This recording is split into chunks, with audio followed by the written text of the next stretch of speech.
Salah satu keimanan kita kepada hari akhir, salah satunya bicara tentang adanya Ya'juj dan Ma'juj.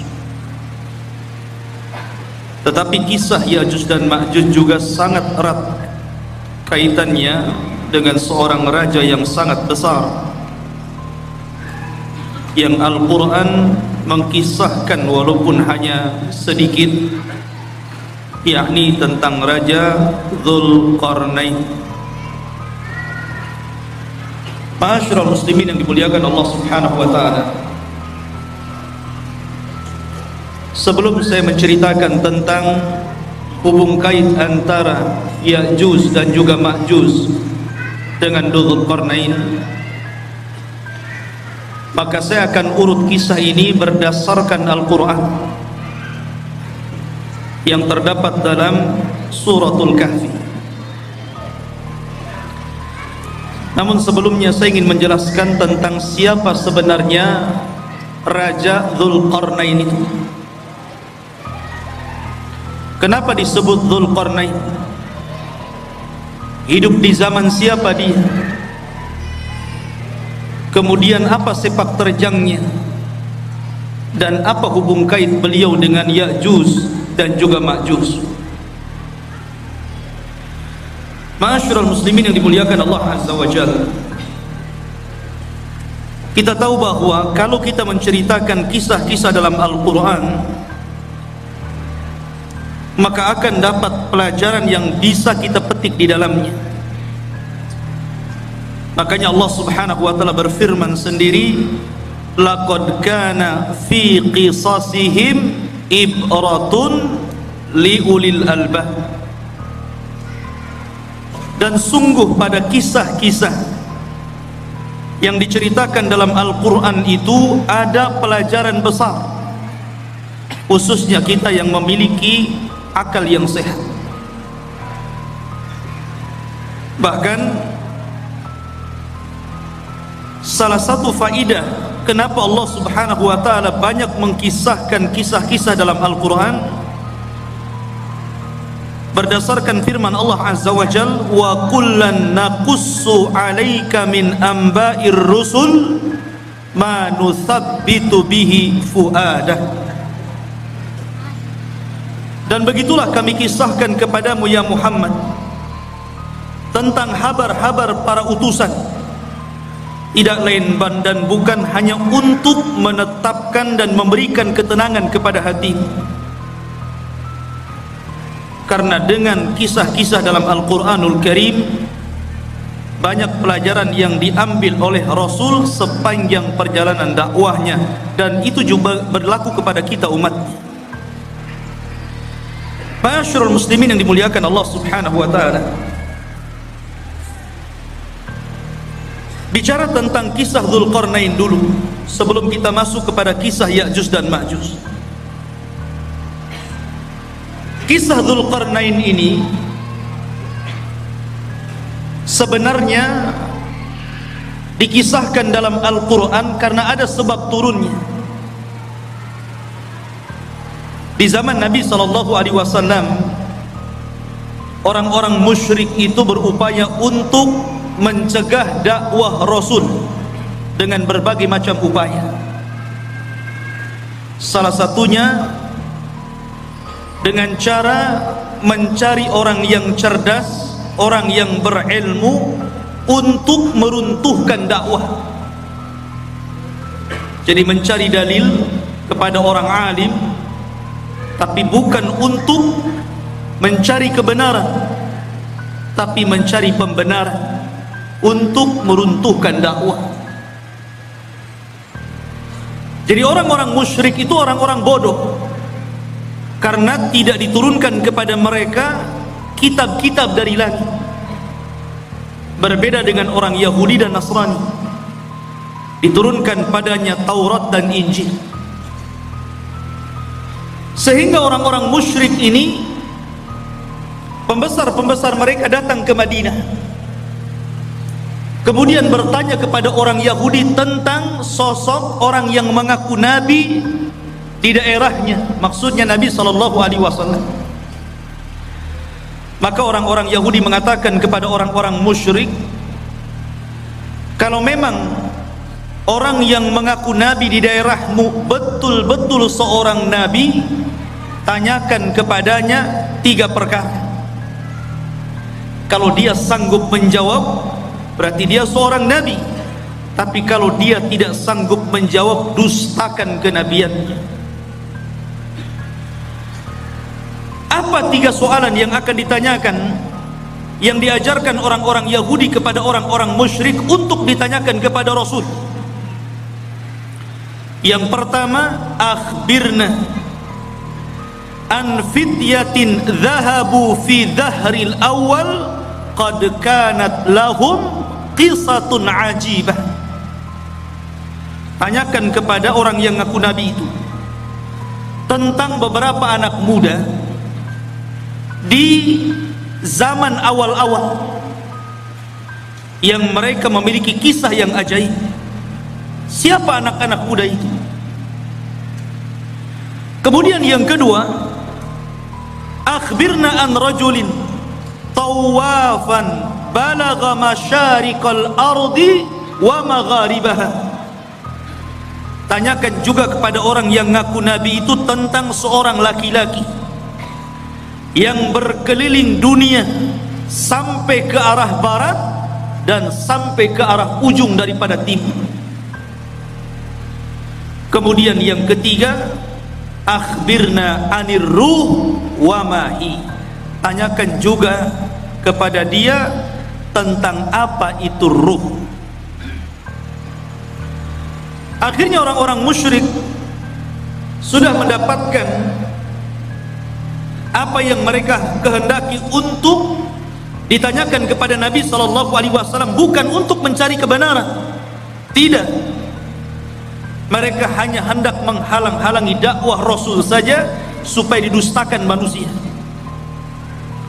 Akhirnya para pembesar Quraisy sesampainya di Mekah, mereka datang kepada Nabi SAW.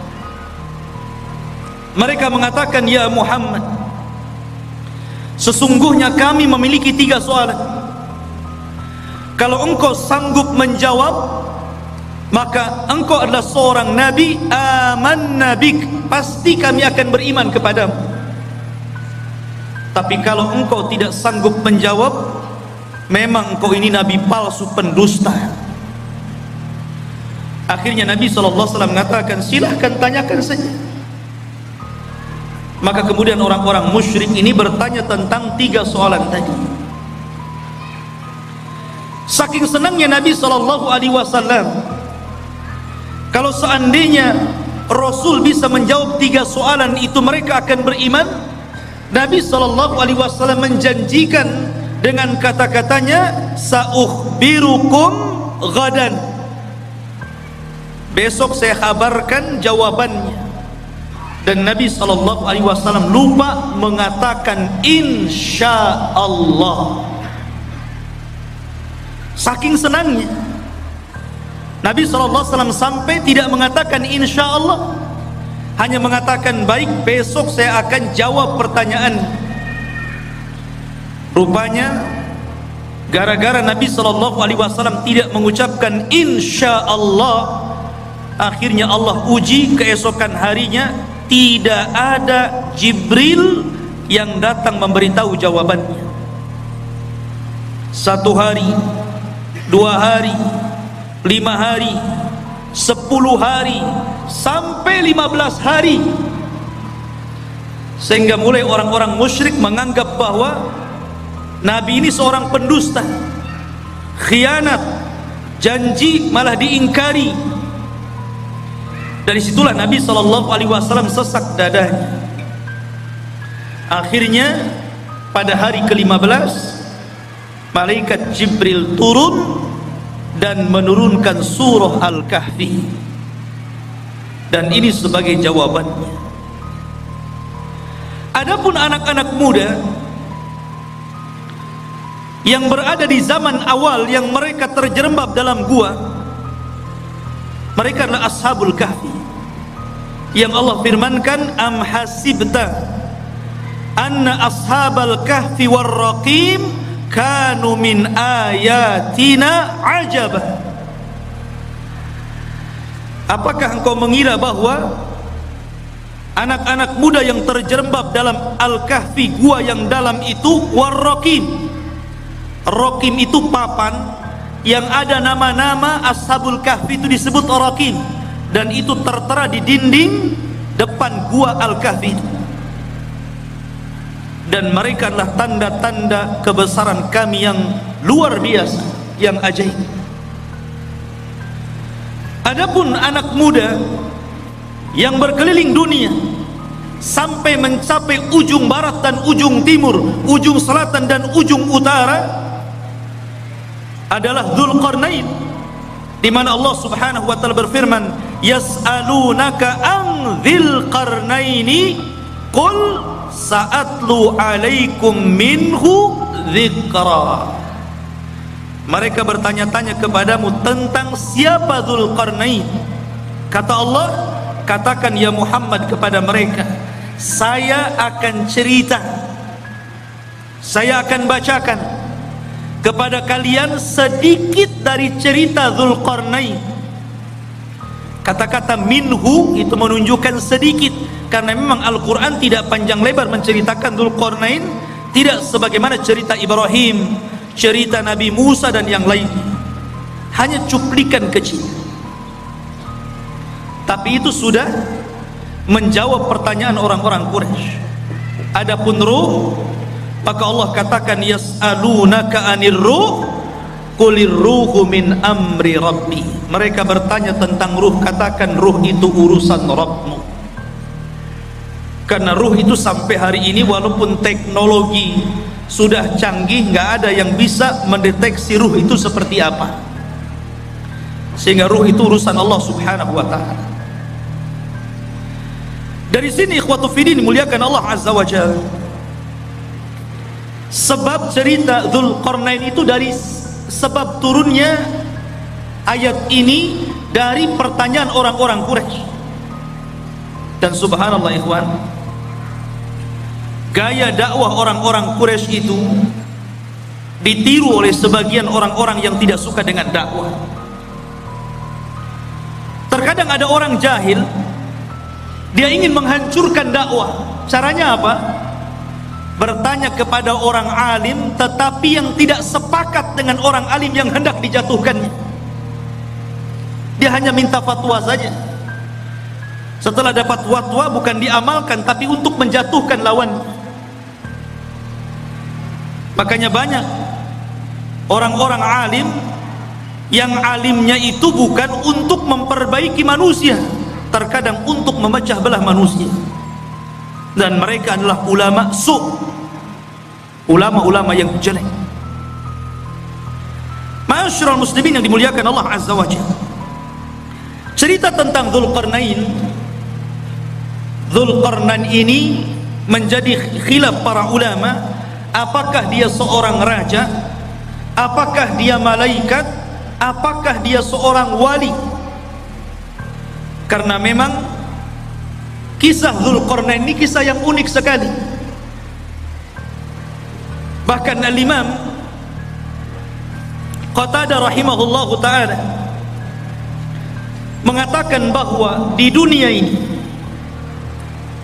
tidak ada penguasa yang mampu menguasai sebagian besar dunia kecuali hanya 4 orang saja,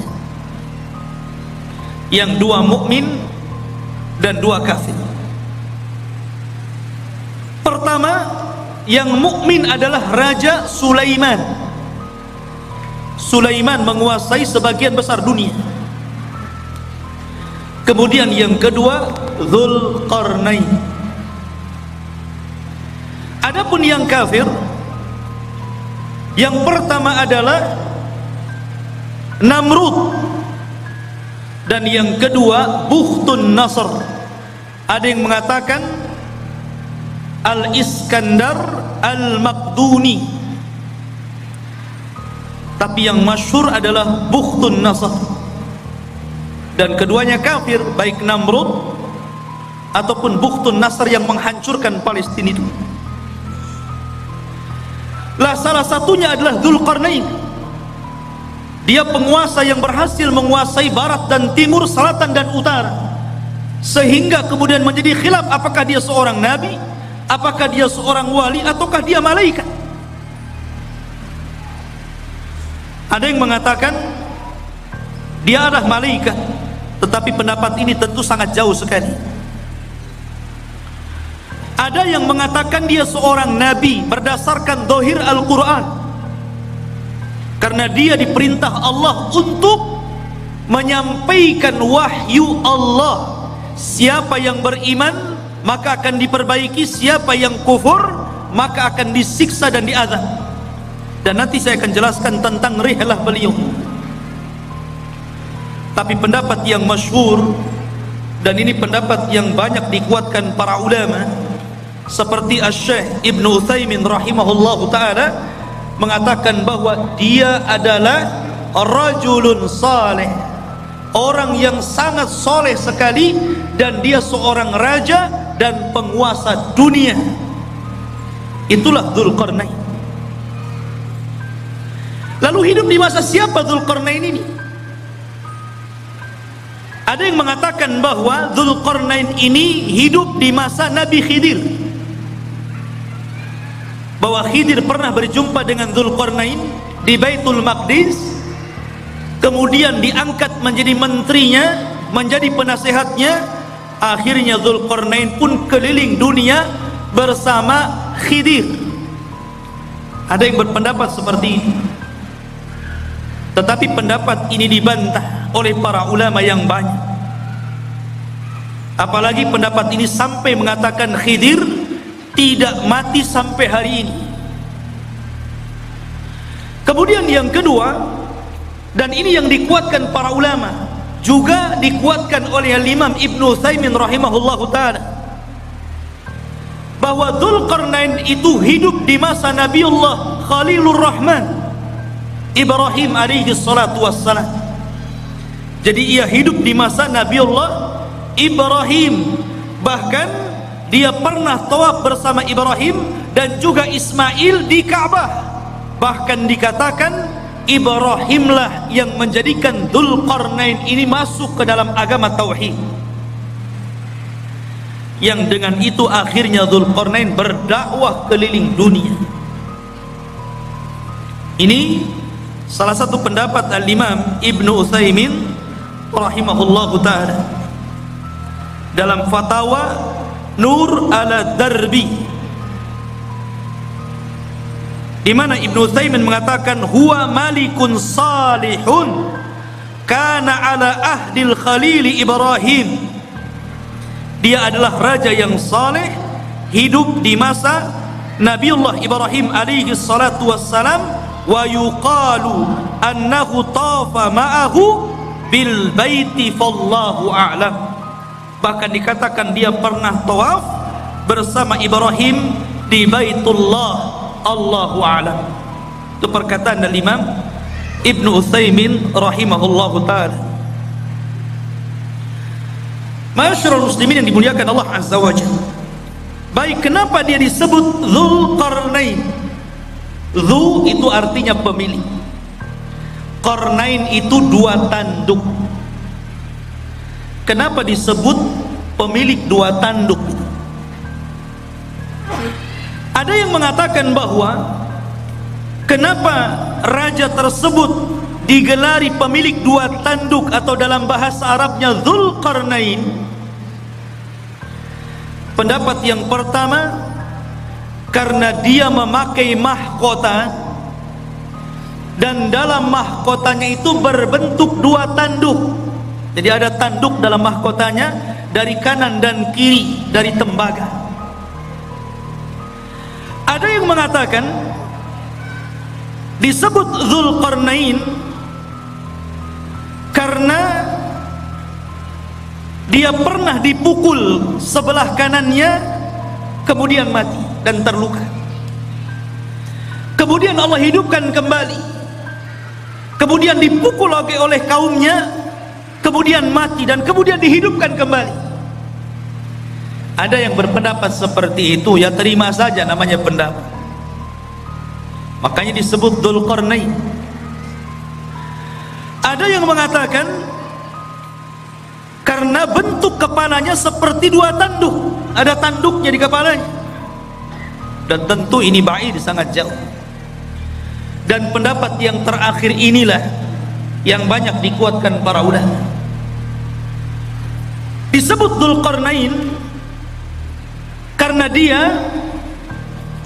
ketika berdakwah mengajak manusia ke dalam tauhid, maka dia berjalan ke arah barat sampai ujung terbenamnya, dan ke arah timur sampai tempat terbitnya.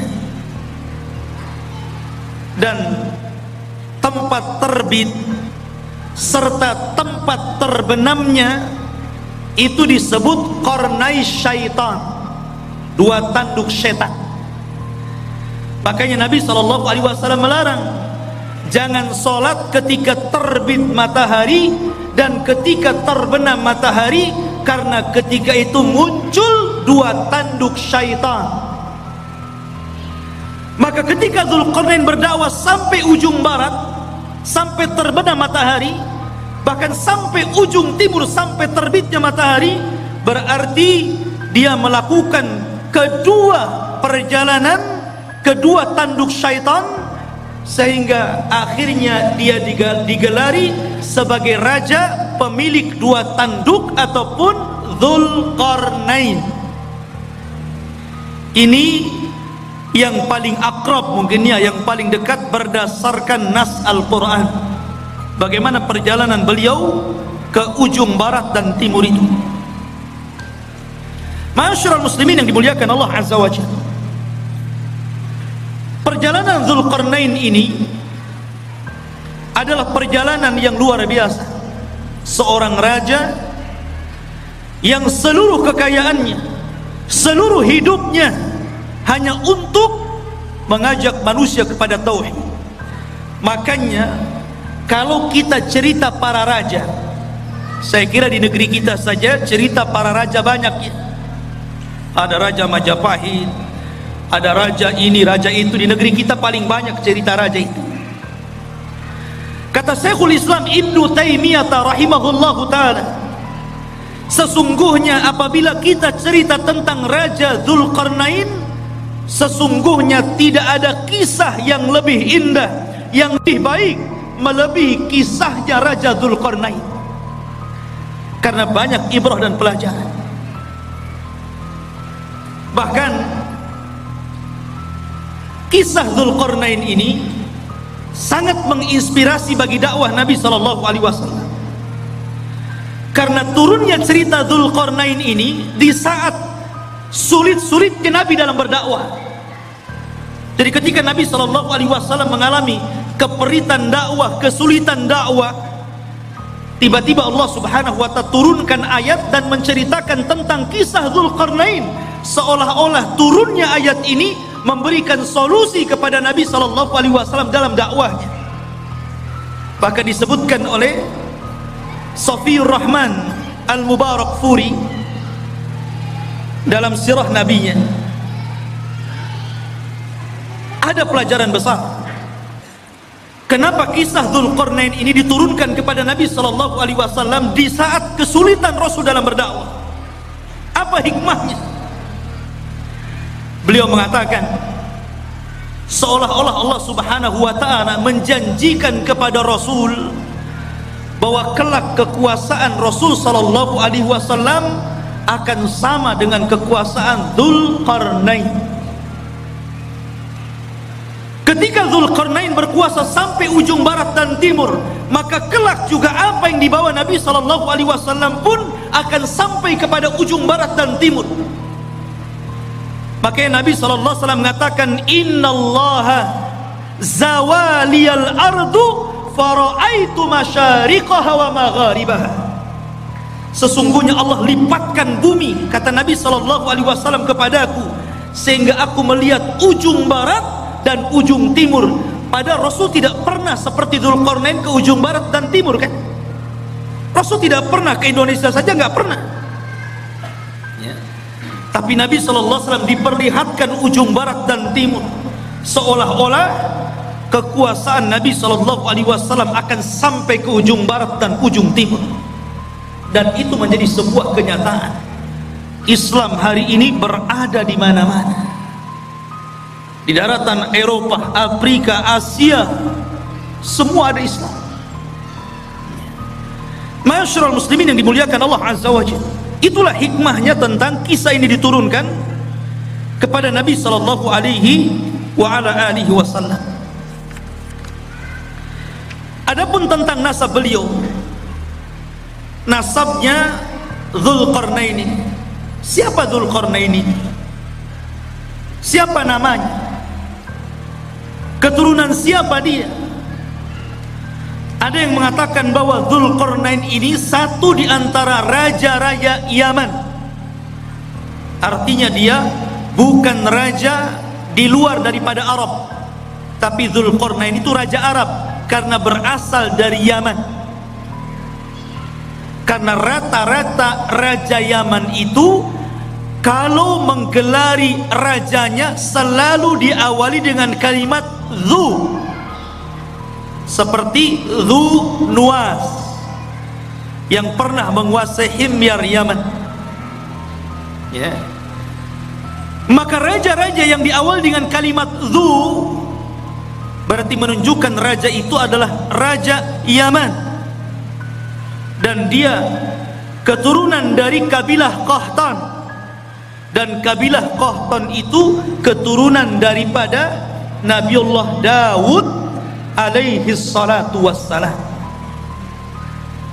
Dan ini pendapat yang kuat, karena banyak orang-orang yang kemudian meneliti, membaca, berusaha untuk menggali siapa Dzulqarnain itu, sehingga kemudian muncul katanya Dzulqarnain itu adalah seorang raja yang pernah hidup di Cina,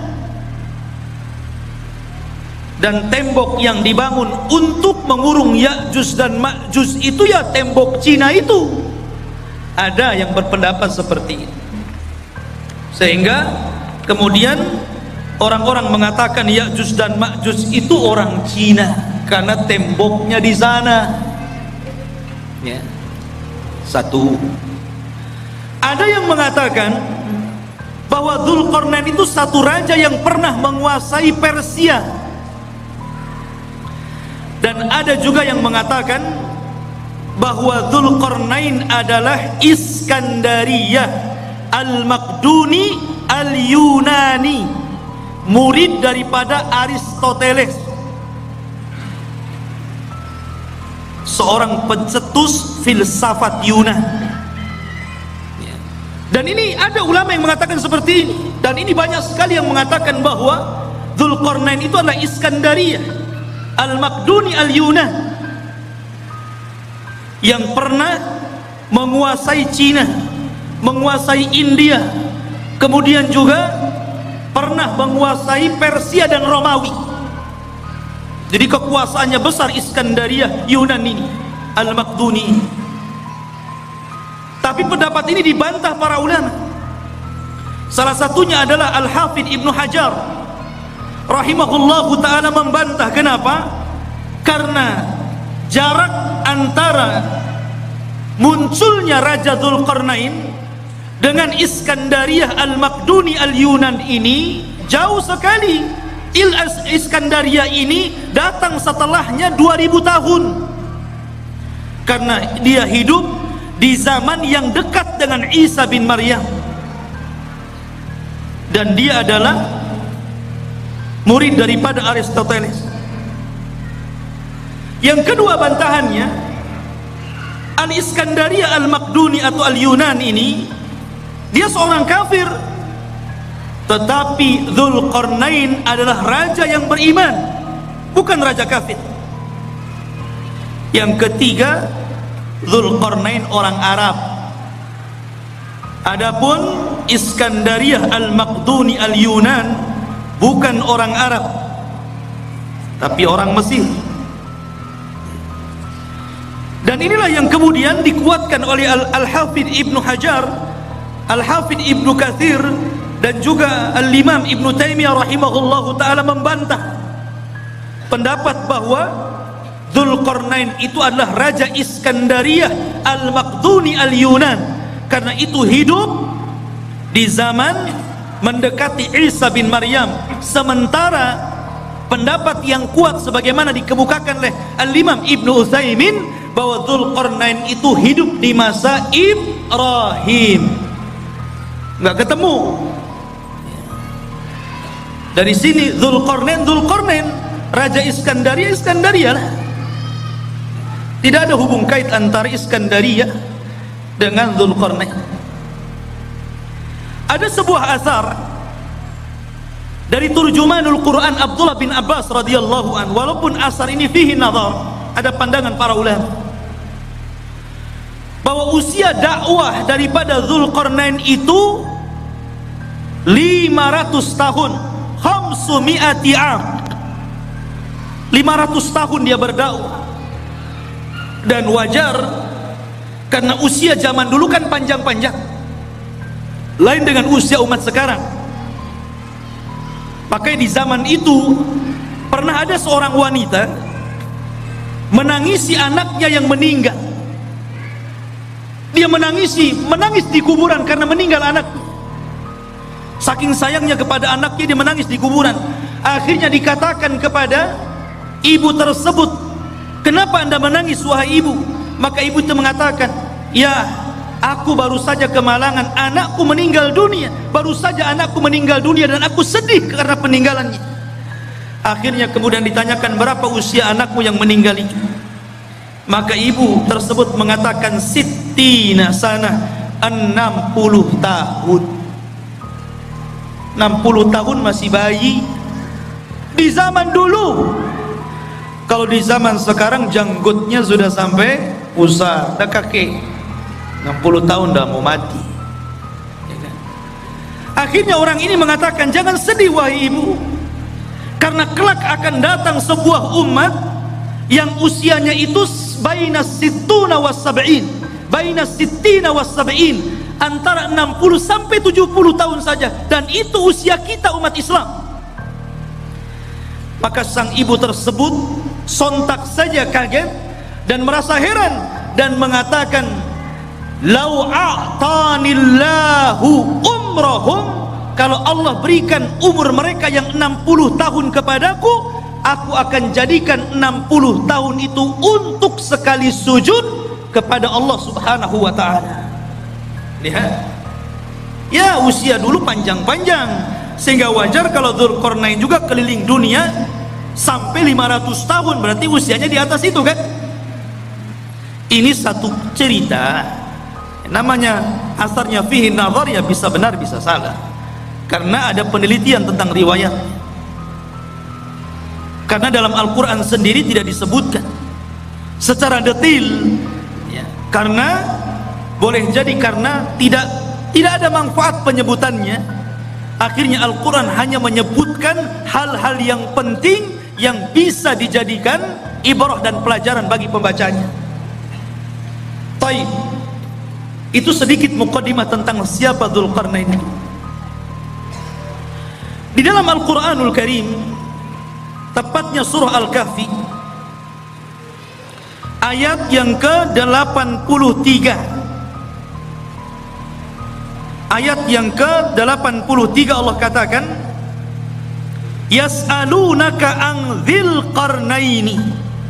Mereka bertanya-tanya kepadamu ya Muhammad tentang siapa Dzulqarnain itu. Qul sa'atlu alaikum minhu dzikra. Katakan ya Muhammad, saya akan bacakan kepada kalian minhu, dari sedikit kisahnya saja. Dzikra, penyebutannya tidak banyak, hanya sedikit. Dan begitulah Allah Subhanahu wa ta'ala. Terkadang Allah Subhanahu wa ta'ala menyebutkan kisah-kisah para nabi. Ada yang panjang lebar, dari kecil, remaja, dewasa sampai tua dijelaskan. Seperti Ibrahim alaihi salatu wassalam, seperti Nabiullah Musa alaihi salatu wassalam, diceritakan dari kecil sampai tua. Ada yang diceritakan secara global saja. Salah satunya adalah kisah Dzulqarnain, hanya cuplikan saja. Tapi ada nabi-nabi yang kita kenal namanya, termasuk salah satu nabi daripada nabi-nabi 25 nabi dan rasul yang disebutkan nama dalam Al-Quran. 18 namanya terdapat dalam surah Al-An'am dan lebihnya tersebar dalam beberapa surat, sehingga sempurna 25 nama nabi dan rasul. Itu pun tidak semua diceritakan. Seperti Dzulkifli, tidak ada ceritanya, hanya namanya saja disebut. Yasa ada namanya disebut, tapi tidak ada ceritanya dalam Al-Quran, baik sedikit ataupun banyak. Dari sini menunjukkan bahwa Allah berfirman, Allah mengatakan rusulan qad qasasnahum 'alaika min qablu wa rusulan lam naqsushum 'alaika wa kallamallahu Musa taklima. Dan ada rasul-rasul yang kami ceritakan kisahnya, tapi ada juga rasul-rasul yang kami tidak ceritakan kisahnya, tapi kita wajib beriman adanya para rasul dan nabi itu. Ma'asyiral muslimin yang dimuliakan Allah Azza wa Jalla. Kemudian Allah mengatakan, inna makanna lahu fil ardi wa atainahu min kulli syai'in sababa. Inna sesungguhnya, makanna sesungguhnya kami, makanna lahu sesungguhnya kami telah memberikan kekuasaan lahu kepada siapa? Dzulqarnain. Makan itu artinya kekuatan, kekuasaan, kehebatan untuk menjadi raja. Apa sebabnya? Sebabnya wa atainahu min kulli syai'in sababa. Dan kami telah memberikan kepada Dzulqarnain ini jalan untuk mencapai segala sesuatu yang dikehendakinya. Jadi kalau Sulaiman ingin membangun sesuatu, dia sudah punya para arsiteknya. Kalau dia ingin menyerbu sebuah kaum, sudah siap para tentara-tentaranya. Kalau dia ingin membuat pengairan, kalau di Batam mungkin kayak ATB gitu kan, sudah ada ahli airnya. Kalau ingin membuat jalan, sudah ada ahli jalannya. Kalau ingin membuat persenjataan, sudah ada ahli senjatanya.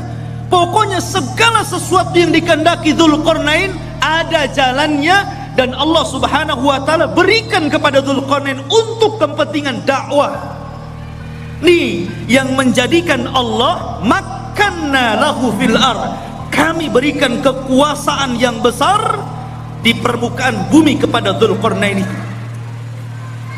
Dan ini sebuah pelajaran bahwa kalau seorang penguasa ingin berkuasa dengan kuat dan tidak bisa ditumbangkan, maka dia harus mengikuti firman Allah Azza wa Jal, wa atainahu min kulli syai'in sababa. Dia harus punya orang-orang pakar-pakar, harus dekat dengan dia, pakar ekonomi, pakar politik gitu kan, pakar hubungan antara dalam negeri dan luar negeri, dan pakar-pakar yang lainnya. Kalau dia memiliki pakar-pakar itu dan sesuai dengan bidangnya, maka dia akan kokoh menjadi penguasa.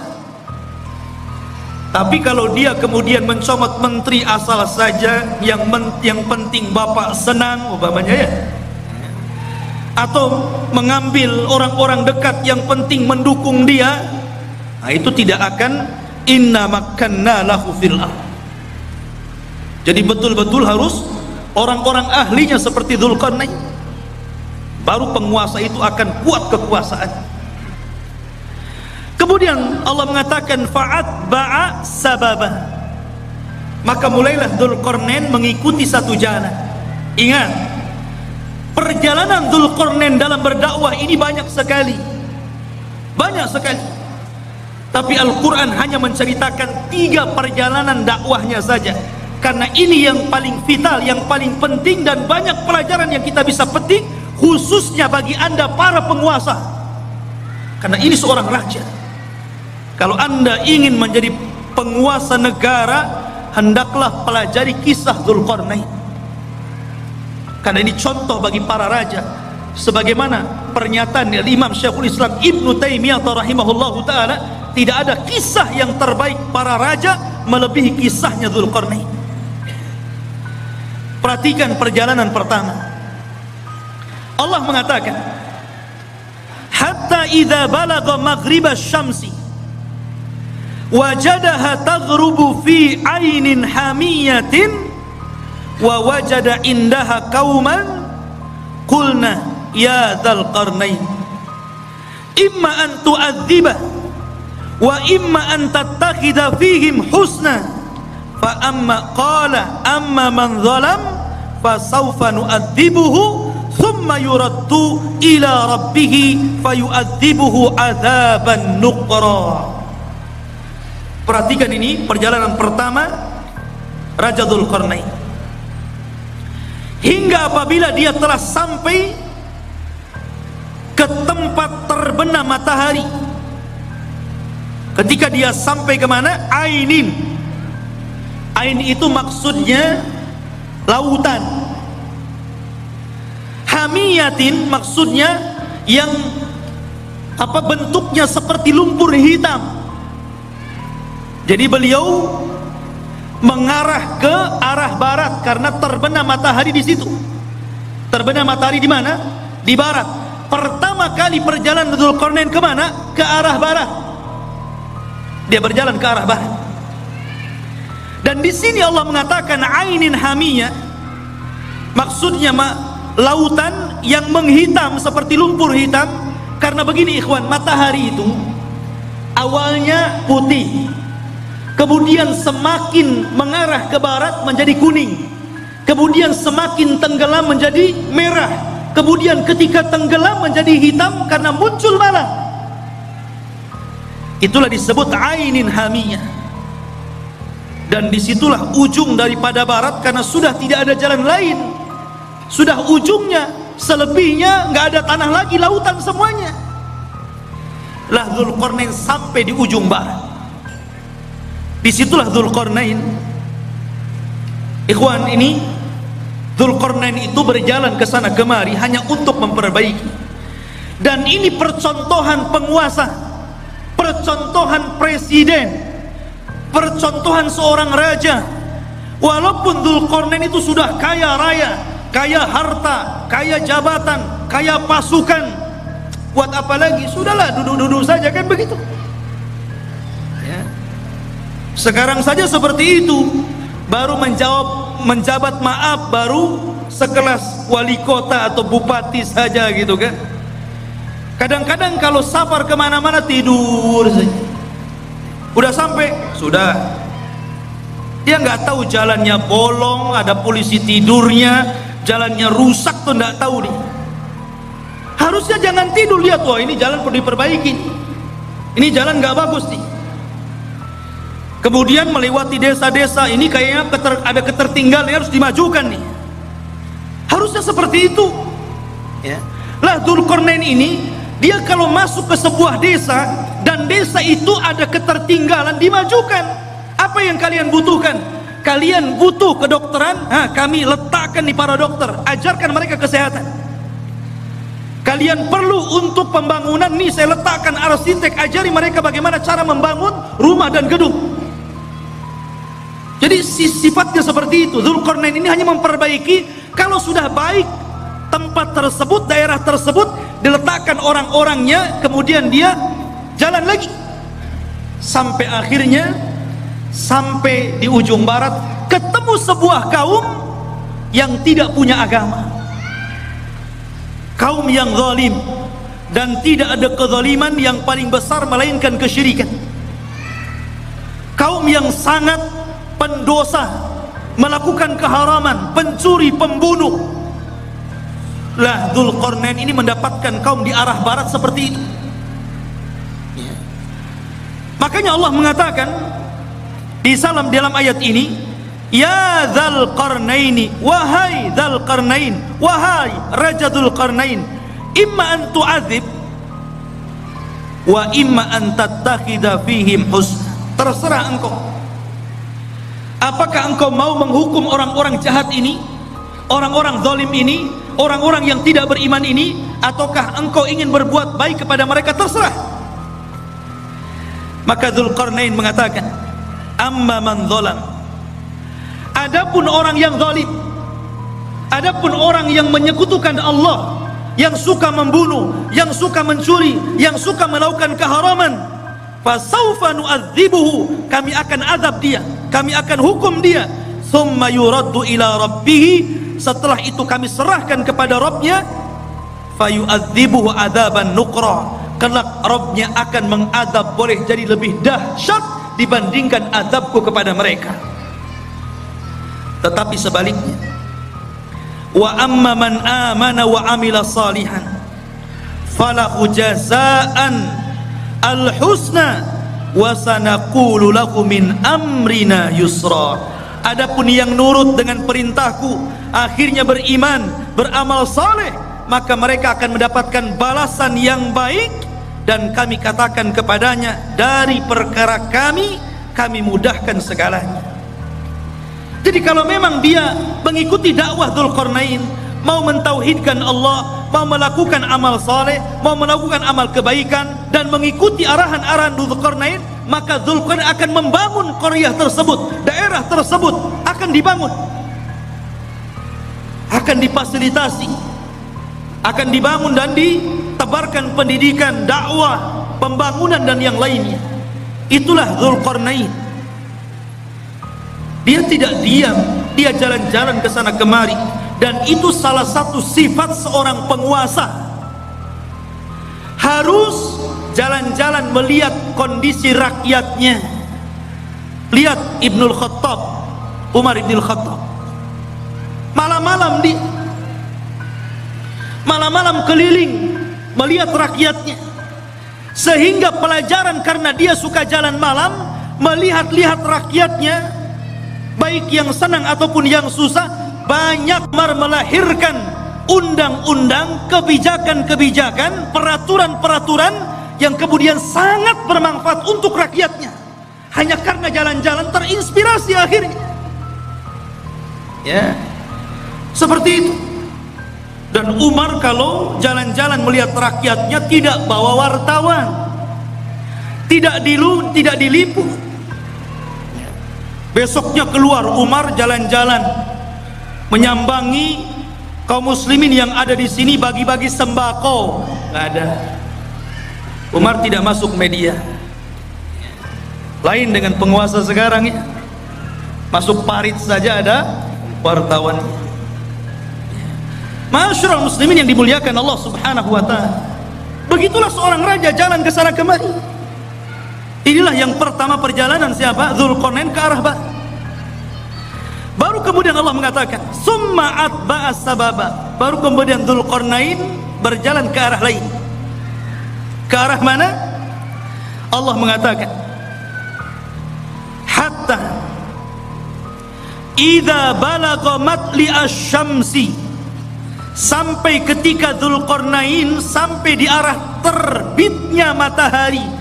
Kalau tadi terbenam kan, matahari kan terbenam itu dari atas bawah sampai terbenam, seolah-olah matahari masuk ke dalam laut. Tidak. Matahari itu tidak mengelilingi bumi. Bukan berarti dia masuk arah laut kemudian mengelilingi bumi sampai muncul di arah timur. Tidak. Sebagaimana pelajaran yang ma'ruf antum pelajari di sekolah-sekolah, matahari tidak mengelilingi bumi. Matahari itu menghadap Allah, sujud kepada Allah, hampir-hampir dia tidak diizinkan untuk terbit dari arah timur, dan hampir-hampir terbit dari arah barat. Dan kalau sudah demikian, maka kiamat telah dekat. Lah Dzulqarnain sampai di ujung matahari terbit, akhirnya artinya arah timur, karena terbitnya matahari itu di timur. Disitulah kata Allah berfirman, wajadaha tatlu ala qaumin lam naj'al lahum min duniha sitra. Subhanallah. Maka kemudian ketika dia menempuh jalan, dia mendapatkan sebuah kaum,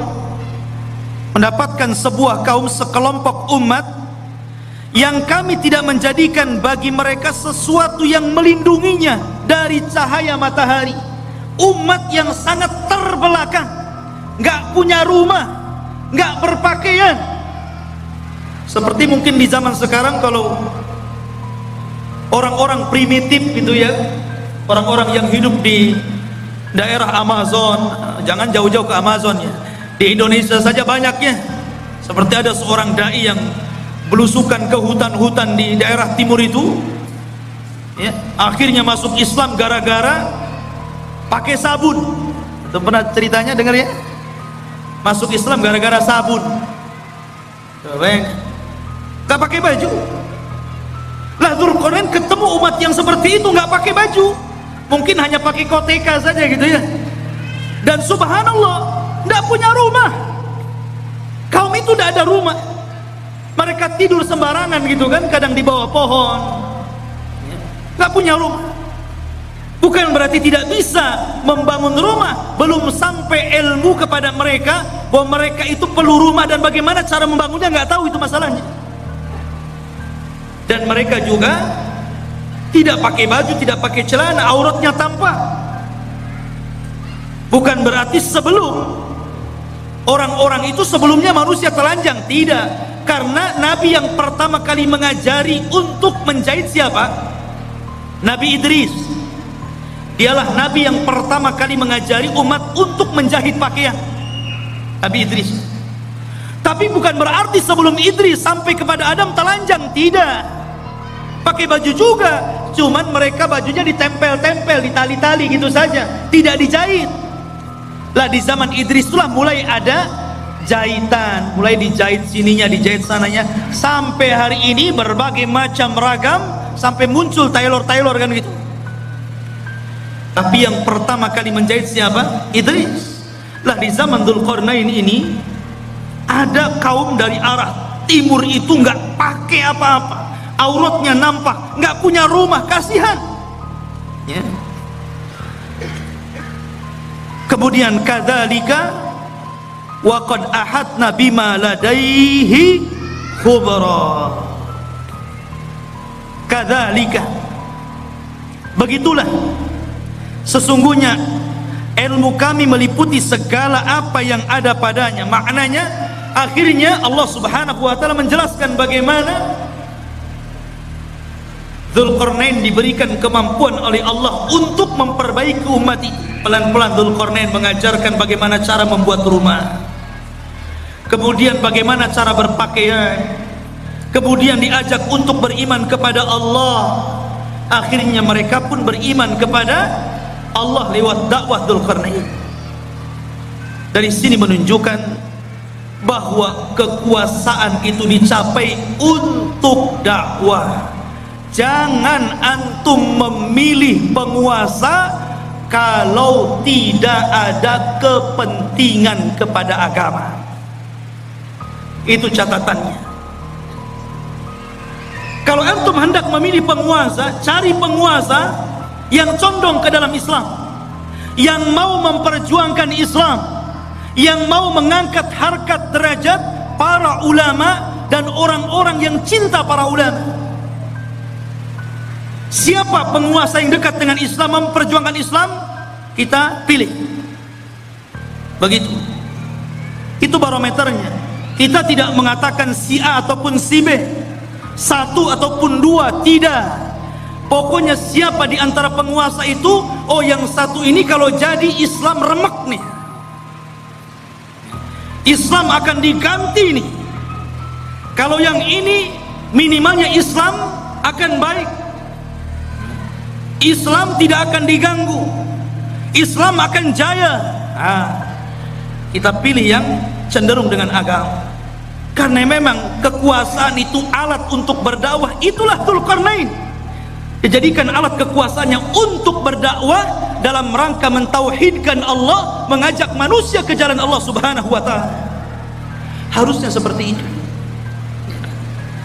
Kemudian Yang ketiga, dan ini inti pembahasan kita, Allah Subhanahu wa taala berfirman, "Tsumma atba'a sababa."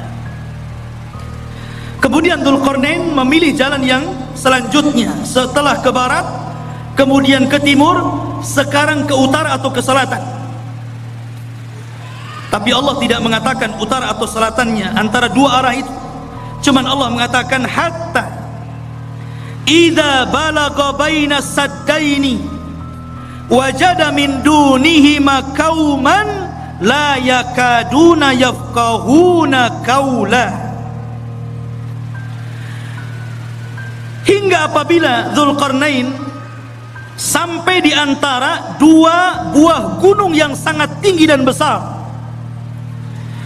dia mendapati di hadapannya sebuah kaum yang hampir-hampir kaum itu tidak paham apa yang diucapkannya, gak ngerti bahasanya itu, aneh bahasanya. Mungkin bahasa kita ini bahasa planet, ngomong apa nih, saya gak paham. Kita aja di Indonesia kadang-kadang dialognya orang Jawa dengan orang Medan itu beda kan? Beda, kadang-kadang orang Medan gak paham bahasa Jawa, orang Jawa gak paham bahasa Medan. Sampai saya dengar iklan di radio itu kan aneh-aneh. Beli es pak, kata orang Jawa, sampun telas. Iya segelas katanya. Bilang sampun telas, dibilang satu gelas. Boten enten, ya pakai santen gitu. Wong Medan, oh kok tahu kamu saya orang Medan gitu. Ya. Kadang-kadang nggak nyambung tuh.